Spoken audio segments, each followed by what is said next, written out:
Hi everybody, this is Professor Wells. This week we're going to go over Chapter 11, which is covering casting metals, solders, and wrought metal alloys.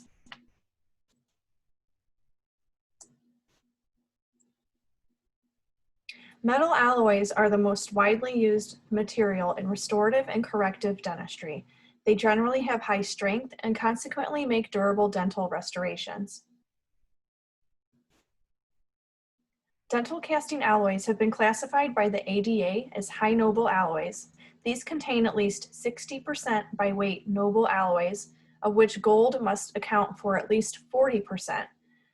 They do not require any gold, but must contain at least 25% noble metals and base metal alloys. These don't require gold and require less than 25% by weight of noble metal. A noble alloy is one that does not corrode very readily in the oral environment. Gold is the most corrosive resistant of the noble metals. Gold alloy is classified by its gold content as carats, percentage, or fineness. Pure gold is 24 karat and is not used in dentistry because it's too soft, but it has excellent properties and handling characteristics. Dental gold casting alloys can be classified by their hardness, malleability, and ductility. Other metals such as platinum and palladium are added to gold to make it stronger and more suitable for dental restorations. Platinum is not used as much because of its expense, and it's got a high melting point, and it's also difficult to mix with gold. Palladium is used widely because it has a good corrosion resistance, increases the hardness of the alloy, and it's less expensive than gold. These noble metals are also referred to as precious metals because of their high monetary value. Silver may be considered to be a precious metal, but it's not considered noble because of its tarnish and corrosion in the oral cavity. There's a chart on page 172, and that shows the metals and their function, so be sure to review that when you get the time. And in this figure, this shows an inlay and an onlay using high noble metal, which is the gold alloy. Base metal dental casting alloys consist of less than 25% noble metals. Copper and silver are often added to gold alloys to increase their hardness, and zinc reduces the oxidation. The most common base metals are chrome, cobalt, and nickel chrome. It's their chromium content that gives them their corrosion resistance. Because they are low in cost, they're often referred to as non-precious metals. Base metal alloys have about half the density of gold alloys, so they're lighter in weight. The stiffness of base alloys is twice as great as that of the gold-based alloys, so it takes twice the stress to deform them. This is especially important for the use in partial denture frames because you don't want that frame to bend. Drawbacks of base metals include their higher casting temperatures and their potential biocompatibility problems. Most dental casting alloys are either yellow or silver in color and will have a temperature range at which it melts rather than a single melting point because it's composed of more than one metal. When cooling a melted metal, the temperature where it becomes a solid is called solidus. The elastic modulus is a measure of stiffness of the alloy. The higher the elastic modulus, the stiffer the alloy is. Gold and platinum are among the densest and heaviest of these metals.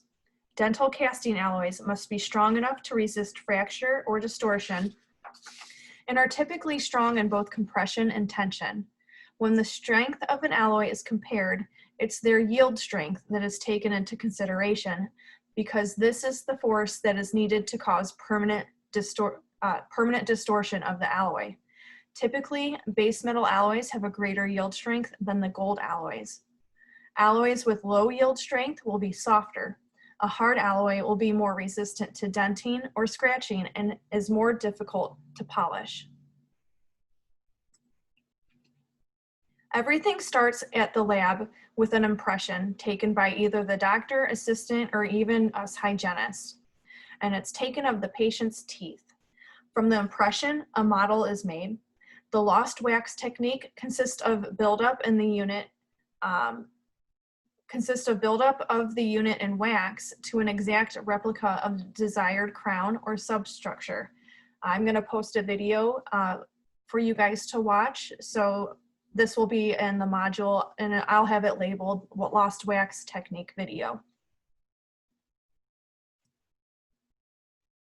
Porcelain bonding alloys are essentially the same as other casting alloys and have similar physical properties.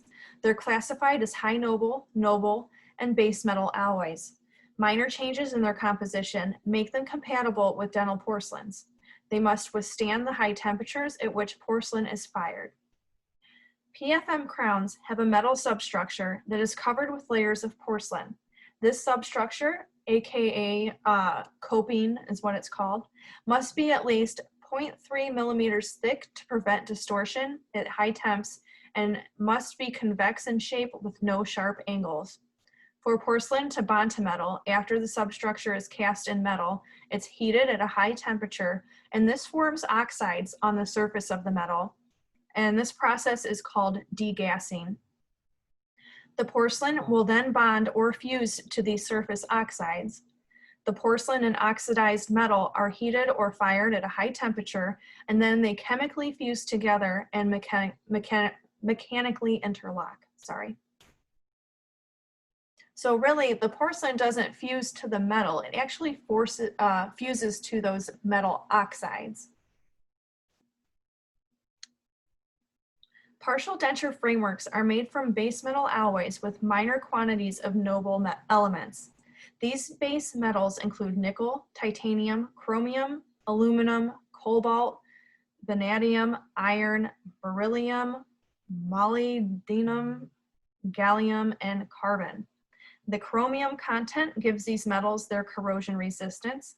These metals are very hard and difficult to cast. The measurements must be precise or they won't fit. Resistance to deformation is especially important for their use in partial denture framework because flexing of the framework could put undue stress on abutment teeth. They should also be resistant to fatigue so that repeated flexing of the clasp arms as the partial is seated and removed doesn't cause them to break off. Sometimes you guys will get that patient in there with the partial and they complain, well, it's loose on this side or it won't stay on. Usually that's just from the constant in and out of the partial, the metal clasps can loosen. So it's just a matter of tightening them slightly. Solders used in crown and bridge work generally are gold-based alloys. They're used to join metals together and to repair cast restorations. Silver solders are used in orthodontics to secure wires and bands together. Usually the metal is drawn or extruded through a die or is formed in a press to the desired shape. Wrought metal alloys have been changed mechanically into another form. Wire is a wrought metal that can be soft and easily shaped or may resist bending. Various degrees of resistance to bending can be created by annealing.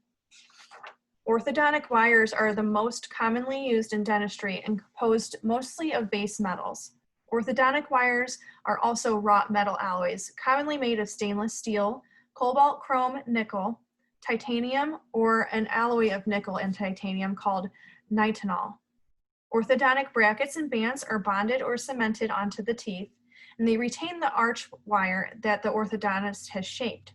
The arch wire is shaped into a form that will guide the teeth into their new position.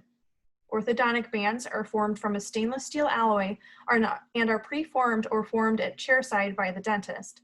Stainless steel brackets and tubes are welded onto the bands or brackets for the purpose of attaching the intraoral wires or extraoral headgear. We don't see headgear too often anymore. I know a lot of the orthodontic companies are not making it anymore because of all the advances in the ortho world today. Endodontic posts are metal or non-metal rods that get placed within the root canal space after a root canal is done. The purpose of an endodontic post is to retain that core buildup over which the final restoration or the crown is placed. They're classified as either active, where the post engages the root canal surface with threads, or passive, where the post is simply cemented into the canal space without actively engaging the canal walls. So here, these are the active posts. You can see the threading on them. So it's basically almost like it screws in to the root canal post room.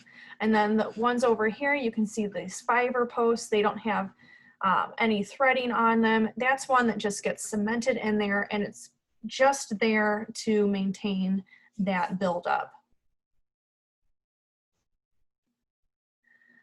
Gold and gold alloys are the most prevalent, but non-noble metals have their specific purposes as well. Metals play a major role in the restorative and corrective dentistry, and we must be able to educate the patient on the pros and cons of these various materials. We also have to give instruction on how to take care of these materials as well. So once again, if you guys have any questions over the material covered in this chapter, please feel free to reach out to me. My email is hwells14@ivtech.edu.